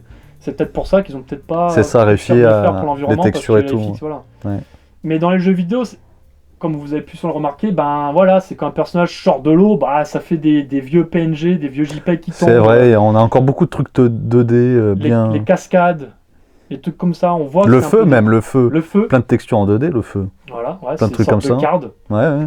Quelquefois on voit même que c'est la fumée, c'est quand on se déplace, la fumée elle fait un mouvement bizarre, c'est une projection, parce que c'est très très cher en calcul. Bien sûr. Donc il y a les FX, après il y a les animateurs, donc c'est eux qui vont animer les personnages. Est-ce que c'est lourd à calculer ça, les animations en temps réel, ouais. Bah, notamment Last of Us 2. Parce que t'as vu, c'est. Bah ouais, après plus le mouvement il a. Et décomposé en frame, forcément. Bien sûr. Après, bon bah. Il y a soit c'est animé à la main, mais ça se voit, ou soit c'est animé avec du motion capture, donc c'est les gens qui mettent une combinaison avec des points. Les petites balles de ping-pong. Les performances capture pour les visages, les animations faciales. Donc ça aussi c'est un métier parce que bah il faut s'occuper du studio, il faut cleaner les animations. C'est ça, comment on clean? Oh je sais pas moi. Je connais une personne de chez Unity, si tu veux, c'est son métier. Lui, c'est un métier spécifique de cleaner les animations. Ouais, c'est peut-être pas le plus excitant de ce qu'il m'avait dit, mais j'imagine. Il faut faire le transfert en fait. Parce que ça rend comment si tu fais pas le transfert? Ah bah il peut avoir des coupes, des saccades. Des saccades, d'accord. Mais après la technologie évolue vite, donc c'est de plus en plus propre. Mais il faut faire le transfert de ça. Et dans les trailers, donc ça c'est dans les films, mais aussi dans les bandes annonces de jeux. J'avais travaillé sur des trailers notamment pour le jeu de cartes Magic the Gathering, ou même KDA, le trailer de danse, ils avaient la combinaison. D'accord. Ouais, pour que ça facilite les animateurs. Donc après c'est vrai que ça fait... Alors il faut savoir, les Pixar, les films d'animation, ils n'utilisent pas de motion capture, hein, parce que c'est l'animation cartoon, les mouvements sont exagérés, etc. Ça c'est un très très gros travail d'animateur. Si tu veux être animateur 3D, vise le cartoon. Tu vises MacGuff, les Mignons, tu vois, tous les films-là, Mario en ce moment. C'est vrai. Ça, c'est un gros taf d'animateur 3D. Bien sûr. Je critique pas les animateurs 3D dans les films, parce que quand même, il y a les créatures animées, bien sûr. Mais après, animer des motion capture, bon, c'est juste du cleanage. Tu cleans les choses, quoi. Et ensuite, il y a quoi d'autre? Donc, il y a l'environnement, main painting, le art department. Donc ça, c'est tout ce qui est pré-production, les concept art. Définir l'ambiance pour le film, donc ça c'est avant le film. Ou avant le jeu. Ou avant le jeu. J'ai loupé quoi d'autre comme métier? Le modeleur, donc celui qui va faire la modélisation, le gars qui fait les sculptes. C'est un travail de sculpteur. Quoi, celui-là qui va faire une créature, lui, il va recevoir un modèle 3D très simple, mais lui il va faire tous les détails. Il y a ça, la texture, c'est à peu près tout, je suis sûr j'en oublie quelques-uns. Après si on rentre dans le jeu, il y a la partie code, et justement, ma question, est-ce que c'est vraiment différent pour toi de traduire? Parce que d'un point de vue level design, tu travailles un peu sur level design, là actuellement, d'un truc. Tu dois le traduire en termes de mécanique de jeu, comment tu le fais pour justement, c'est un peu différent de juste faire une retranscription d'un décor. Là, t'as une surcouche, t'as un truc supplémentaire à prendre en compte. Alors, en ce moment, je suis concept artiste sur un jeu, donc c'est pas pour une bande-annonce, c'est le jeu même. Voilà. Et là, on a la pré-production. C'est ça. Mais ça se fait un peu près en même temps, en fait. On fait la pré-production. C'est quoi la pré-production et la production? Je sais que c'est... On entend souvent ce terme. Avant, production, c'est que tu développes le jeu, en fait. Et post-production, alors ça c'est peut-être plus lié au film, après je connais pas à fond le 100% de développement d'un jeu, mais pour un film post-production c'est la finition, ça va être les effets visuels. Même le débugage du coup, pour un jeu. Ouais, c'est un post-production. Production dans un film, ce sera le tournage, par exemple. Ah d'accord. Ça va être le tournage. La production c'est pas le tournage dans un film. Si, production c'est le tournage. Ah voilà. Puis ça va être aussi... Et donc pour en revenir sur le level design, en gros, le level design, il est fait avec des cubes très simples. C'est vraiment... Personnage A, il se déplace, il va voir un mur, il va aller à droite, il active un bouton, ça va ouvrir une porte à droite, ainsi de suite. J'ai juste ça, en fait. Ensuite, on va me donner les références. C'est telle direction artistique, tel style de lumière, tel style de texture. Et moi, à partir de... Du coup, ils ont fait déjà plus ou moins la taille de la salle qu'ils veulent, tu vois. Mais c'est juste des cubes, hein, très très simple. Il n'y a pas de texture, il n'y a rien, il n'y a pas de lumière. Je reçois le modèle 3D et moi, j'habille tout ça. Donc je vais, par exemple... Et tu dois rendre la chose, entre guillemets, lisible d'un point de vue player, pour le joueur. Et ça. comment tu le fais, ça? Donc, là, du coup, c'est du concept art. Donc, c'est un mélange de 3D et 2D. Donc, la salle qui est en cube, admettons, si c'est une grotte, je vais la transformer, je vais créer une vraie grotte dedans. Je vais faire un sol, je vais mettre, par exemple, des nids extraterrestres. Je vais mettre des lumières pour attirer l'œil. C'est ça. En gros, pour dire... Il y a des techniques comme ça de lumière, ok. Pour des codes couleurs. Code couleur est fameux. Et ça se passe comme ça. Et on n'a pas de limite. En fait, en concept art, on n'a pas de limite. Ce qu'ils veulent, c'est qu'on rende le truc le plus réaliste possible. Et pour ça, pour rendre réaliste, on peut mettre des photos en 2D déjà existantes. On fait un mélange, on fait une base 3D, puis après on met plein de 2D par-dessus pour rendre l'image. Il y a des jeux qui le font, qui mettent encore des images 2D même d'un point de vue fini, de production finie, FF7 Remake. Tu sais, je t'avais montré la ville, etc., tout ce qui était aux alentours. C'était une image 3D. C'est ça. Qui était plate. Plate. En fait. Il y avait pas, c'était pas projeté. On voyait que c'était plat en fait. S'ils avaient mis un cube projeté sur un cube, on aurait senti la parallaxe. C'est ça. En gros. Là, ils ont juste projeté une image. Juste une image, c'est dommage parce qu'ils avaient une belle image. Ils avaient une belle image. image. Je vois le niveau que tu parles. Ouais.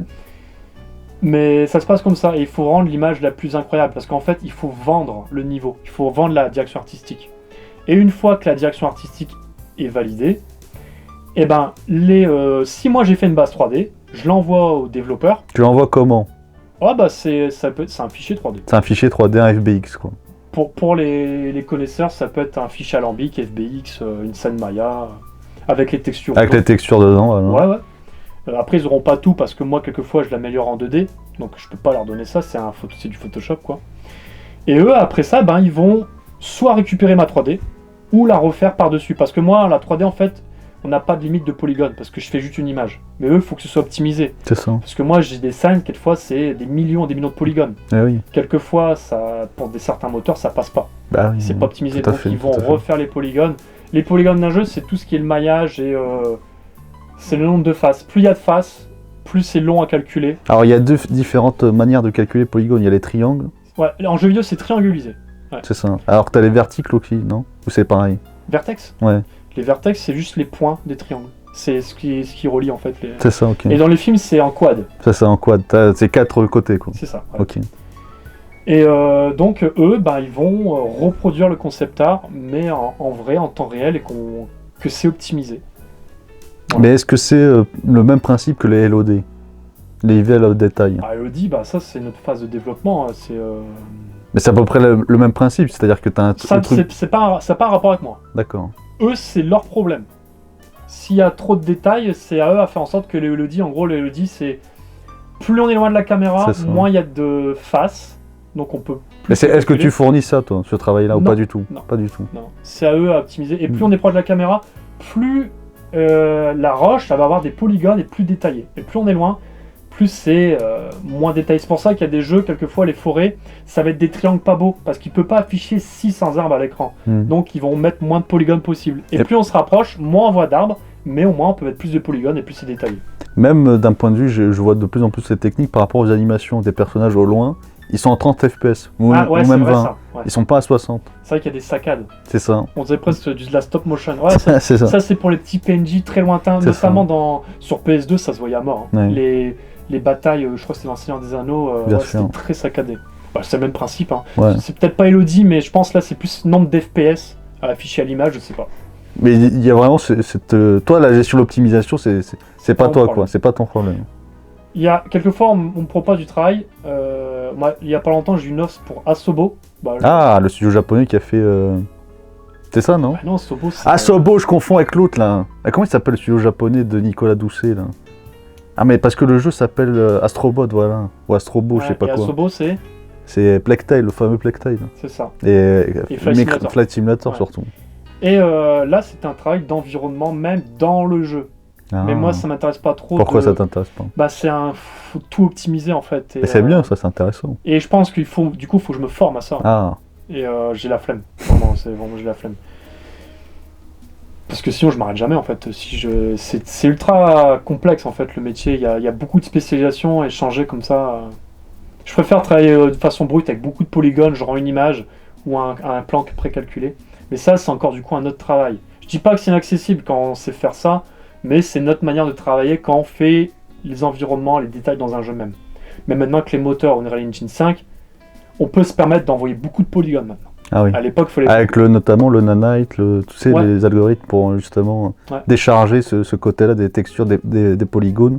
Qu'est-ce que tu en penses de ce côté Est-ce que tu vas... le côté moteur propriétaire, est-ce que pour toi il est intéressant, indispensable? Si Unreal Engine, c'est une bonne idée? Ouais. Carrément. Ouais. Carrément. Après, tous les studios ne pourront pas l'utiliser. C'est pas pour rien que Rockstar ne l'utilise pas. Pourquoi il l'utilise pas? Bah, je pense que ça a ses limites. Donc en fait, au bout d'un moment, tu te dis, attends, on va ajouter ça comme mécanique. Ah mais Unreal Engine ne le fait pas. Attends, on va coder un truc sur Unreal Engine. Oui, c'est... Et à force, bon, en fait, on fait notre moteur. Donc quand tu as des trucs ultra ambitieux, tu crées un moteur. Après, maintenant, la mise à jour d'Unreal Engine, j'ai vu que... On va dire qu'avant, on pouvait faire un open world de, je sais pas, j'exagère, 20 km², mais maintenant, on peut le faire à un open world de 10 000 km², tu vois. Je connais plus les chiffres, mais maintenant, ça a beaucoup changé. C'est vrai que ça a changé. Mais carrément, pour les jeux, on va dire, linéaires, à couloir, ils vont pouvoir faire des trucs ultra développés. Ultra détaillé. Ouais. Notamment, on a vu la démonstration dans le désert. Ouais, J'attends de voir ça. Si c'est un jeu à la God of War, des trucs très linéaires, pourquoi pas, mais mettez-moi des trucs ultra bien foutus, quoi. Et ils peuvent maintenant. Il n'y a plus cette limite d'optimisation. Il y en a quand même à faire, attention. Je dis pas que Unreal Engine, tu drag and drop, c'est bon, mon jeu l'est fait. Bah, c'est un peu ça maintenant avec les Megascans et tout. Notamment Forspoken, tu as utilisé plusieurs techniques, le Megascan, tu m'avais dit. J'ai utilisé quelques assets de Megascan pour me faire une base 3D, parce qu'avant, pour me faire une base 3D, je vais faire des cubes très simples. Et tu mettais une texture, une image très détaillée. Voilà, mais maintenant, ma base 3D, elle sera de meilleure qualité. Je vais utiliser des scans de ce genre pour avoir une base. Mais après, au final, j'ai rien gardé. Parce que le souci Megascan, moi, je commence à repérer des jeux, j'utilise les assets de Megascan. Eh oui, on le voit de plus en plus. Parce qu'il faut savoir, Unreal Engine 5, vous pouvez faire un jeu, c'est gratuit. Tous les assets et toutes les textures sont gratuites. C'est-à-dire, si vous voulez faire une texture de sol, vous imaginez tout ce que vous voulez, lave, désert, les branches, vous n'avez pas à le créer par vous-même, vous faites du drag and drop. Oui, littéralement, c'est exactement ça. Mais je ne dis ça que c'est pas facile de faire ça. Je veux dire, c'est plus simple qu'avant. C'est plus simple qu'avant, c'est vrai. Voilà. Faut pas croire que si vous faites des drag and drop, vous envoyez ça chez Asobo, Nintendo, j'en sais rien. Ah, vous êtes embauché. Non, ils savent qu'ils connaissent la technique. Maintenant, vous avez cette connaissance-là, mais il faut aller plus loin maintenant. Donc ils attendent plus maintenant, vu qu'on a plus de facilité. Il y a cette base, entre guillemets, maintenant, tout le monde peut le faire, quoi. C'est ça. Par contre, à l'époque, si des gens savaient faire ça sans Megascan, sans Engine, tu m'étonnes. C'était le champion du monde. Voilà. Oui, du coup, on reprend. Alors, on ne pourra pas tout aborder, notamment sur le côté technique. Je pense que c'est plus aussi sympa pour les gens de peut-être un live dédié, un breakdown. Si Live Members, où ça pourrait être pas un jeu. Où tu décomposes un truc, un plan que tu as fait, et que tu montres toutes les techniques. Et que... Montrer ça de A à Z. De montrer ça à Z, c'est très intéressant. Mais tu voulais revenir sur le statut de freelance. Tu disais qu'il y avait des inconvénients, des avantages, ou surtout des dangers à éviter. C'est ça. Alors, si on peut les éviter, on les évite maintenant. Il y a peut-être des personnes, ils voudraient peut-être devenir auto-entrepreneurs. En gros, c'est travailler à distance. Chez soi, en slip. Chez soi, voilà. En slip. En slip, ouais. Voilà, ou dans l'eau. Donc moi, j'ai pris ce risque-là.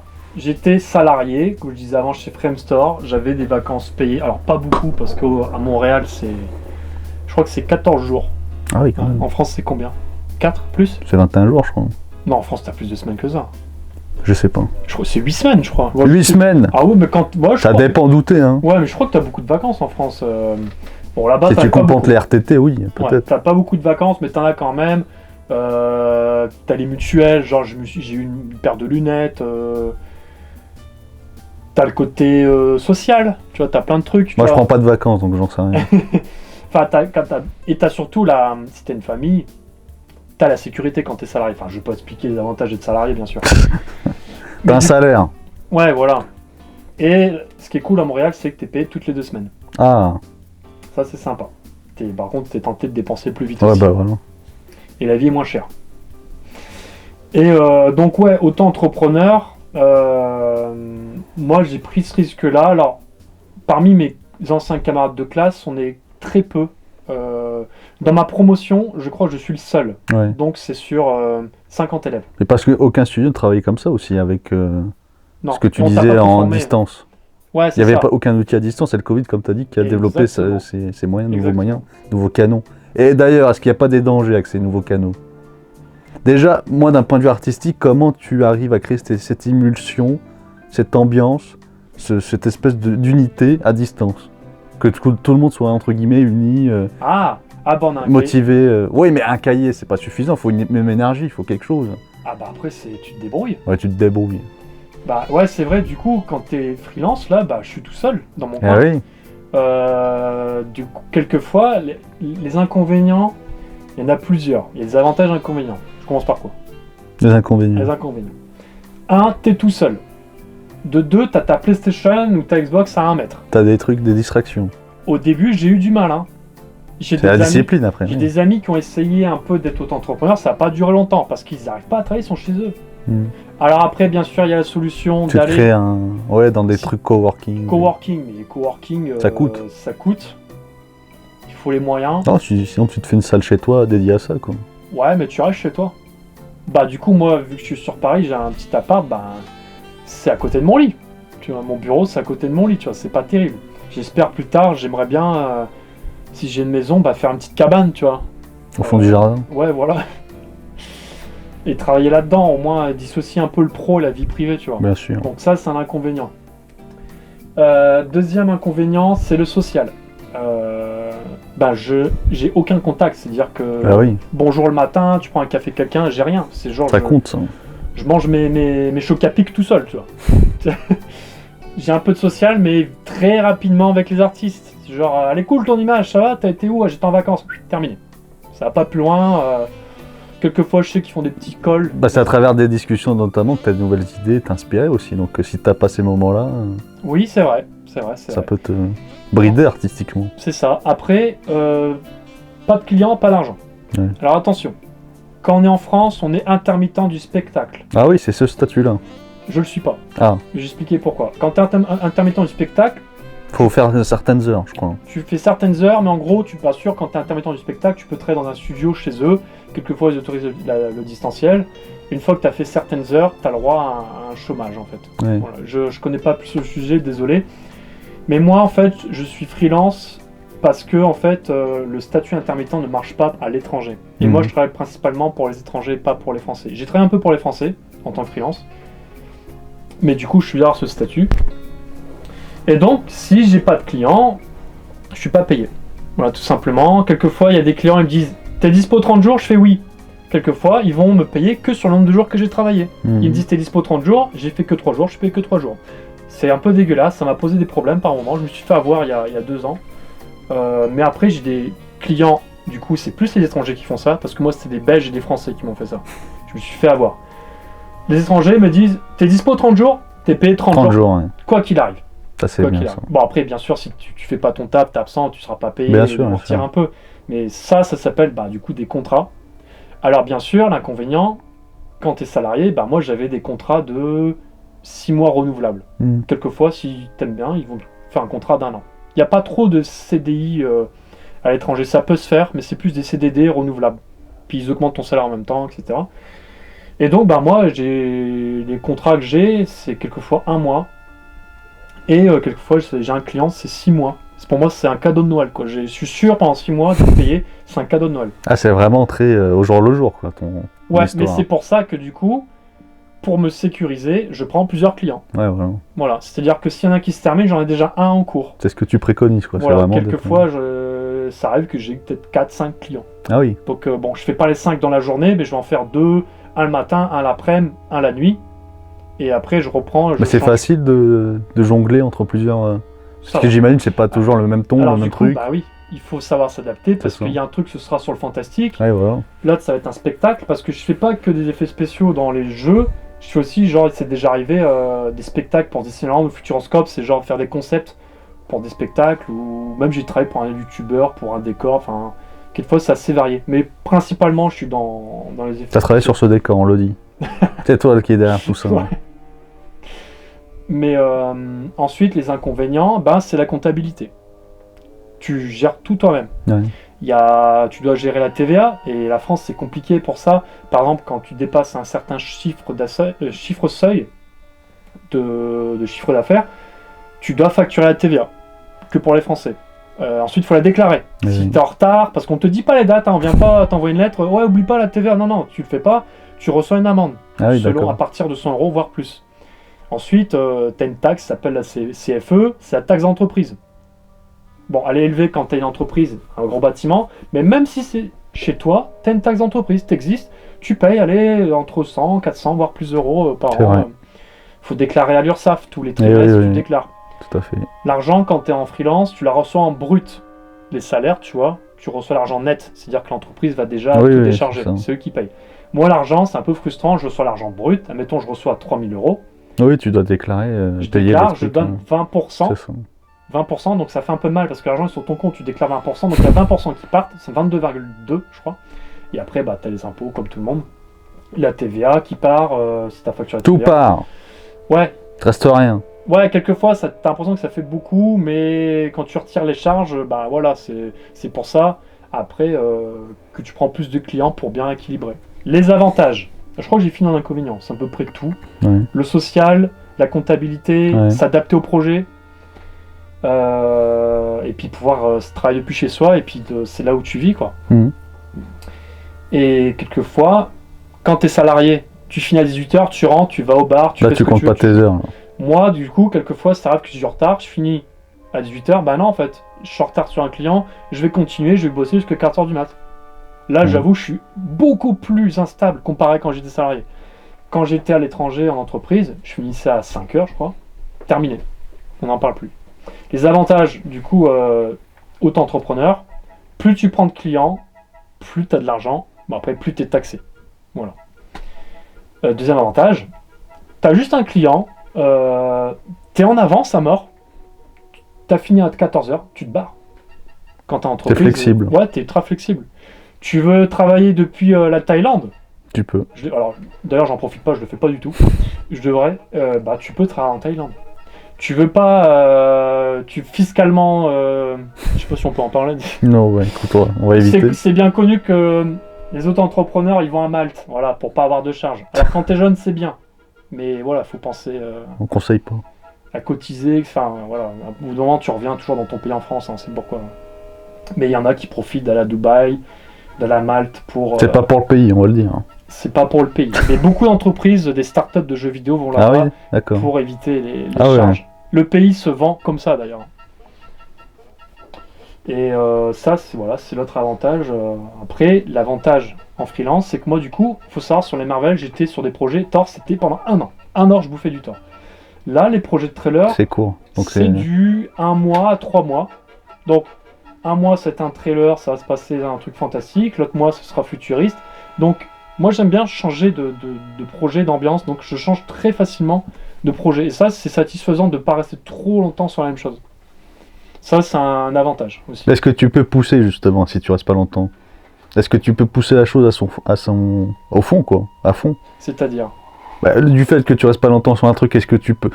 Là, tu me dis que tu restes 1 mois, mais tu peux pas être en amont, tu peux pas conceptualiser la chose, tu peux pas la penser véritablement. T'es un peu un exécutant qui effectue des tâches techniques.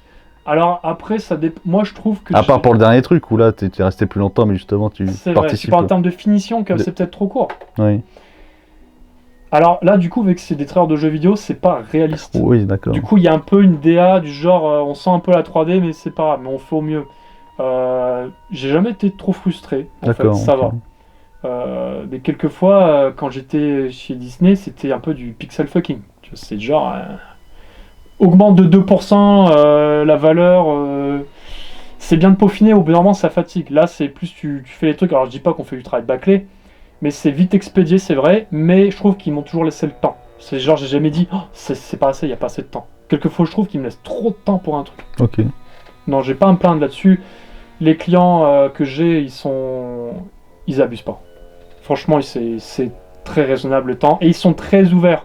Si tu dis, t'as des problèmes, tu stresses, il me faut plus de temps, ils vont te l'accorder, ils vont te rajouter des jours. peu importe le studio. Je dis Ouais, pas parce qu'on dit que ce genre de milieu c'est très stressant, il y a du crunch partout.